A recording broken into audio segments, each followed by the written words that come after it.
Even get to cross.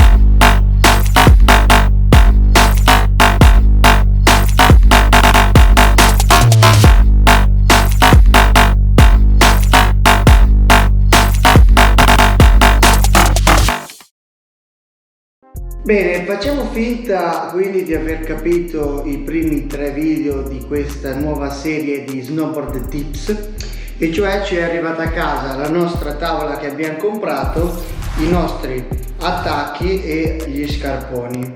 Come facciamo a capire come si monta il tutto? In realtà non c'è niente di molto complicato, è tutto piuttosto semplice. La prima cosa che dobbiamo fare è capire qual è il nose e il tail della nostra tavola.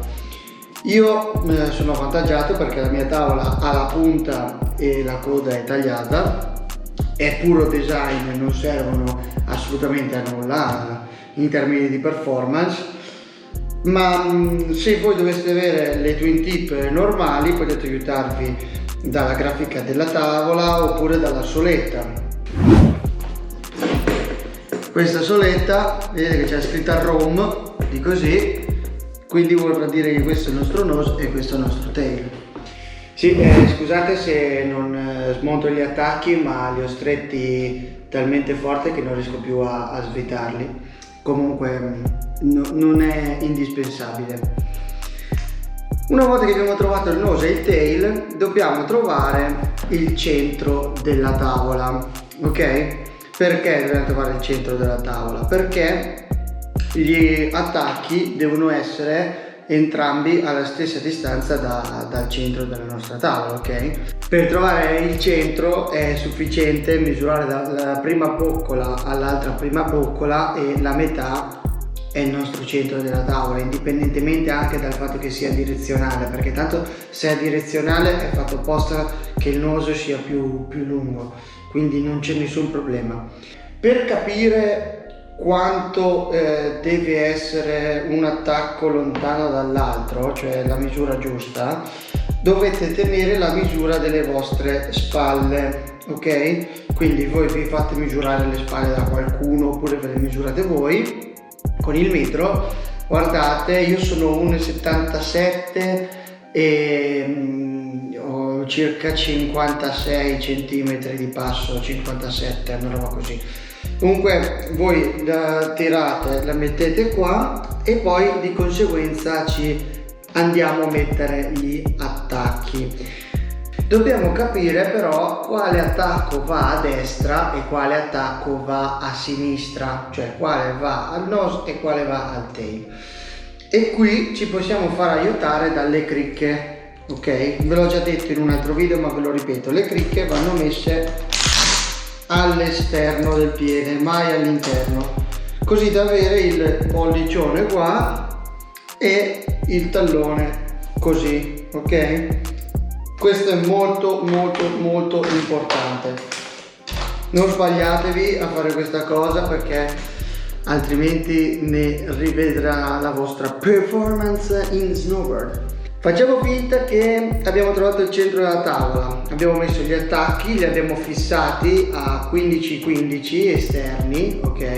Anche qui potete farvi aiutare dalla scritta che c'è qua, ve la faccio vedere. Vedete che c'è 15 qui e 15 qua, ok? In modo tale da avere gli attacchi a papera, come si suol dire in gergo. Li abbiamo posizionati, li abbiamo attaccati, li abbiamo fissati. Soprattutto se le viti non hanno il frenafiletti blu, mettetecelo voi perché è fondamentale mettere il frenafiletti sulle viti degli attacchi. Dopodiché possiamo montare la pianta del piede, insomma questo pezzo che si monta sulla pianta del piede, ok? E è molto facile, vabbè, ogni tipo di attacco ha il suo. Però a me è capitato più di una volta in passato di ritrovarmi con la tavola con gli attacchi montati, i miei bellissimi scarponi pronti, e poi andavo a mettere lo scarpone nell'attacco e non riuscivo a stringerli, ok? In questo modo, cioè io mettevo così e poi magari questa era sbagliata, oppure qua dietro il tallone non era giusto. Quindi ora vi dico un piccolo segreto. Ora prendiamo come riferimento il nostro piede sul nose per questo test, ok? Facciamo finta di averlo stretto e di averlo anche allacciato ai piedi, lo dobbiamo stringere, ok? Fate questa prova. Questa fascia, come vedete, io l'ho messa in modo tale che mi stringa la punta, ok? Vedete dove la stringe? La stringe esattamente qua, perché io vedo tanta gente che magari questa cosa non la fa e non la misura, ma basta che voi fate così, mollate qui, comunque questo può slittare. E tante volte io ho visto gente avere, non lo so, l'attacco messo così e poi li trovo, cioè vi trovo a Campiglio così, dico sì ma che vi dicono sbagli, ma guarda non tira, e vedete dov'è la fascia rispetto allo scarpone? È tutta storta così e non va bene, non va bene, non va bene. Allora cosa dovete fare? Voi mollate tutta questa vita, valutate quando è al posto giusto, tipo qui è il posto giusto, ok, ci sta, così è perfetto, ok? Allora cosa vuol dire? Che è il secondo buco. Altra cosa si può fare con la fasciona centrale. Quindi io lo metto così, ora lo stringo, stringetelo proprio a cannone. E ora vi faccio vedere una cosa. Questo, ragazzi, questo centimetro che voi vedete qui, insieme a questo centimetro che voi vedete qui, sono il limite massimo per valutare una tavola wide. Perché in questo momento i miei scarponi, io porto 42-43 e sono 27 centimetri, una roba del genere. Il 27 secondo me è l'ultima misura prima di valutare l'acquisto di una tavola wide. E cioè, cosa sono le tavole wide? Le tavole wide sono quelle tavole che hanno 1 centimetro per parte in larghezza per quelli che hanno dal 28 in su, 27,5 anche, 28 in su, perché altrimenti questo centimetro che vi ho appena fatto vedere risulterebbe essere 2 centimetri, 1,5 centimetri, e quando dopo andiamo a fare le nostre curve frontside, backside e tutte le cose, va a finire che con la punta e i talloni picchiamo contro la neve e per forza di cose andiamo per terra. Quindi state molto attenti. Se avete dal 28 cm in su, io vi consiglio una wide. Se avete un 27-27,5 come me, secondo me potete ancora prendere tavole non wide normali.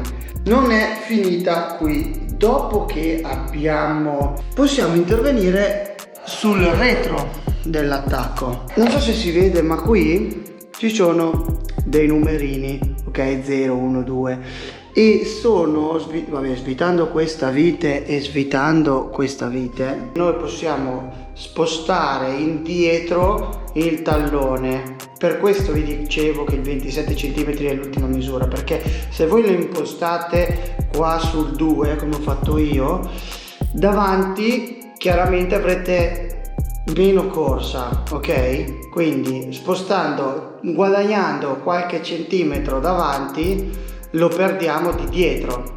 Facciamo finta che il vostro scarpone in questo momento non arrivi a filo della tavola o quasi, e davanti invece la punta sia molto in fuori, vuol dire che dovete spostare questi qua, ok? Dovete svitarli, semplicemente tirate un po' e vengono in fuori.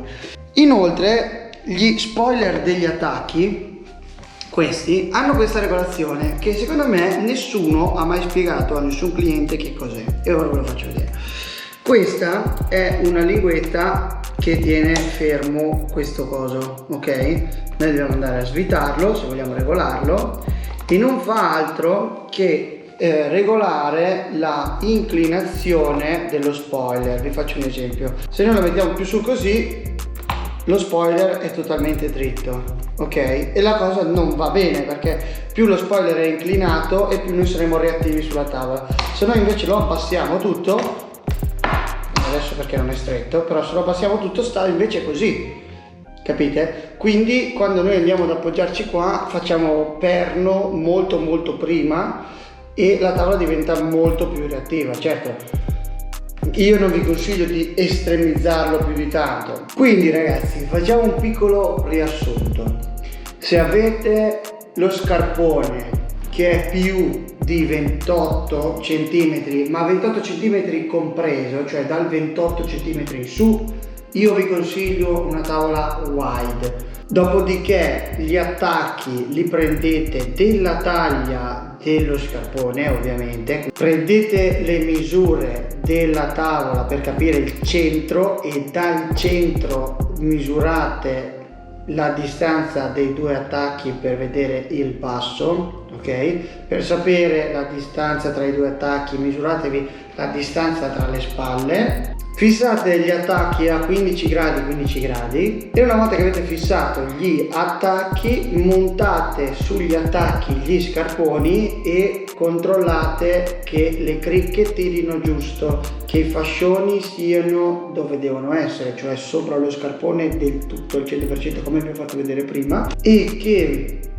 né la punta né il tallone dello scarpone sporgano troppo. Questo è tutto quello che io avevo da dirvi sul setup delle tavole da snowboard. Spero che questo video vi sia utile e che se volete comprarvi tutto da internet, da autodidatti, quando vi arrivi a casa la roba, questo tutorial vi possa essere utile. Volevo smontare gli attacchi e montarli proprio fisicamente, ma non sono riuscito a svitarli perché il freno a filetti non sono riuscito a romperlo. Da Spandio è tutto ragazzi, spero che questo video vi sia stato utile, vi voglio tanto bene, noi ci vediamo alla prossima puntata raga, ciao ciao!